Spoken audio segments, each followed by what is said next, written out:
Okay, so I hear about, a lot of this crap. They talk about the dark triad: psychopathy, sociopathy, and narcissism. And so you look at narcissists and they can't emotionally soothe. They look at everyone else outside of them as part of them. And so they have no boundaries of understanding who they are as a person. And so they let trash into themselves from other people, and they put trash upon other people as far as their own behavior goes. And so that's why they'll emotionally disrupt you. They'll look for a reaction from you, whether it's positive or negative, so they feel like they have some sort of meaning or value in your life. And inherently, that's inherently unhealthy, because they don't understand where they begin and where you end as far as boundaries go. And it leads to unhealthy relationships where emotions are trampled on and boundaries are never respected. And so if you're in a relationship with someone who's narcissistic, they're going to do things behind your back, cheat on you, talk poorly about you behind your back, instigate responses and what you would call reactions, more like a reaction instead of a response. They're going to poke, prod, push, and pull until you react poorly. And then they're going to say you're the problem after they've been poking you with a stick for years. And so that's basically a narcissist. They'll also sit there and justify things with nonsensical logic, like nonsensical circular logic that really goes nowhere. Sounds like it's logical and has validity and truth to it, but really, in reality, it has none of that. That's called word salad. They'll move the goalpost. They'll tell you that they want you to do something or they expect something out of you, and then they'll push it further. That's why narcissists will triangulate. They never want to take responsibility for their own actions. They never want to talk to you directly. So they'll talk to you through a third person party. It's kind of similar to when people decided that they could start text messaging on the phone before we had smartphones. They start text messaging on the phone instead of calling, because it was much easier for the individuals who would text message to lie over the internet. When it came to the phone, I guess back then it was just radio waves.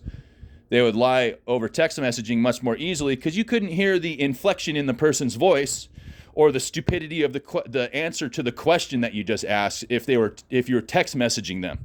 That's why a specific group of individuals and humankind chose to start texting over calling over the phone. I think you can figure out which demographic that was, and I'm not saying ethnicity as far as it goes. It wasn't ethnicities that chose as far as the demographic goes, of who decided that text messaging was more valuable than calling over the phone. It also takes away what you would call intimacy. When you stop talking to someone over the phone directly with your voice, you're removing intimacy, and therefore you can separate yourself more easily from the individual that you are either cheating on or treating poorly or betraying behind their back. So when I tell you that this has been a problem since the advent of what you would call like radio waves and telephone communication, that text messaging inherently allows people who are prone or have the propensity to be mischievous or inauthentic, willing to be, what's the word? Somebody who's willing to break boundaries to betray someone for their own benefit. That sort of mentality. Text messaging was kind of the advent of that when it came to interpersonal communication, that allowed people to behave poorly and get away with it more easily. So back to the triad of psychopath, sociopath, and narcissist. Narcissists, they want your emotional reaction. And one of the things that drives them crazy is absolute silence or not reacting to their provocations.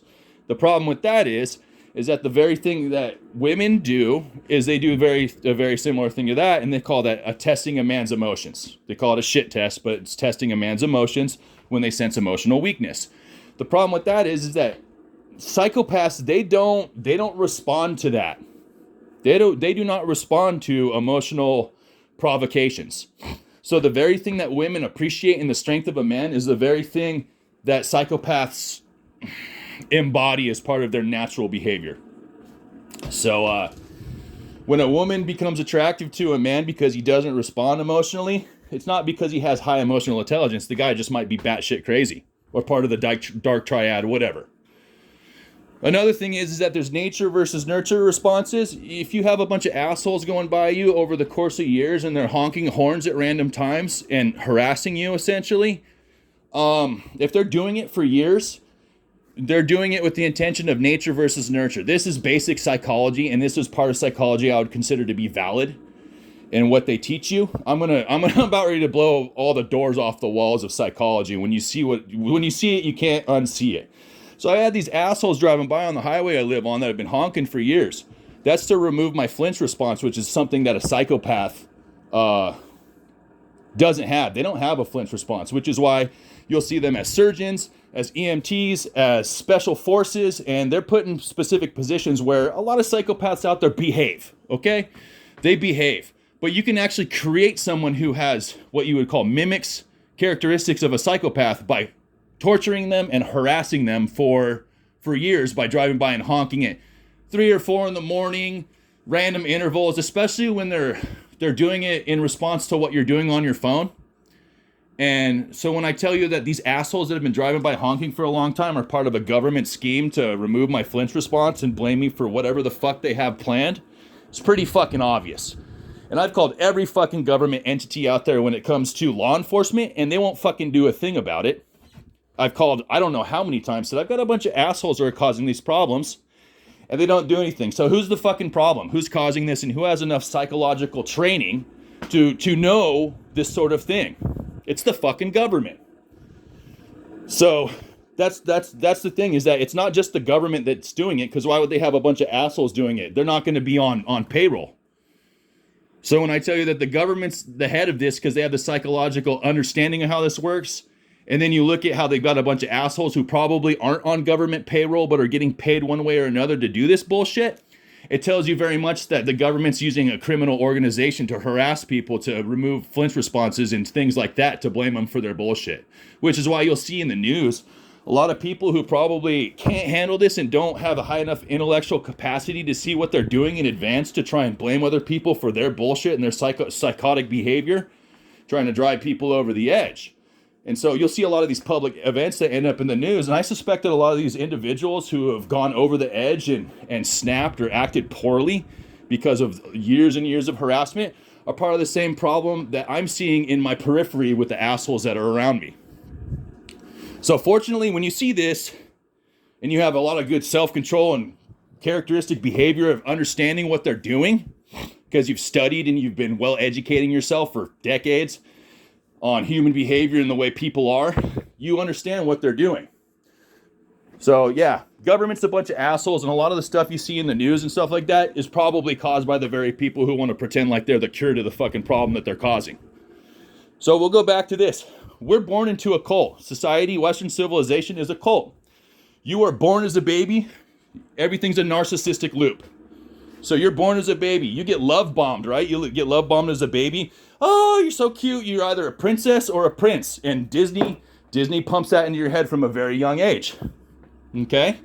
And then as you grow up, you're like, 18, I'm 21, I get to go out and buy a cigarette, and I'm an adult. I get to go to the bar and drink. And then after that, the love bombing phase is gone. That's the love bombing phase. The rest of it is what you would call devaluation. And that's when they throw you a 9-to-5 job, and then they work you to death. And after you're dead, they throw you into a senior citizen home and discard you. Then you're discarded. So that's basically a love bomb cycle. Your whole life is a love bomb cycle. There is no hoovering, because your hoovering is dead. You know, you're in the grave, and they don't hoover you. But you go into a convenience store, guess what? The love bombing is when you walk through the door. There's a greeter. They say, "Hi, how are you doing?" You grab your cart, your shopping cart, and then you get a convenience store or a shopping store coupon sale, right? They got the sales sheet. Everything's on discount. You know, we're doing you a big favor by giving you a better deal. You get coupons, you get the sales sheet. That's your love bomb. So they love bomb you with that. And then as you walk through, every time you throw something in your cart, that's part of the devaluation stage. They're devaluing you. They're taking the lifeblood out of you that you worked for every time you throw a tchotchke or a piece of bread into your cart. And as you walk out the door, That's your discard phase. You're throwing your lifeblood away to the store, which is basically symbolized as your lifeblood and monetary value. And as you walk out the door, you get hoovered back in for the next round after that. And it's very similar to marriage. Marriage is the same thing. It's a giant narcissistic loop. You end up getting married, right? Which is marriage, and the honeymoon is the love bomb phase. After that, it's devaluation.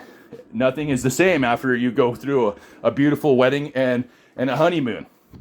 So that's all devaluation stage. You live together, you end up shit testing each other into the ground, and then the divorce is the discard. And then you get hoovered, which is a remarry. You get remarried again, and it happens all over again. What I'm trying to say is the psychological loop that they put you in with psychology is meant to trap you into a system of abuse, draining the lifeblood out of you, and taking you for everything you're worth until you're in the ground. So when I tell you these assholes are running around harassing me for an excuse to blame me for their bullshit, that's what's going on. It's because I found out that Disney has been grooming our children for pedophiles for a fucking century. Fuck you.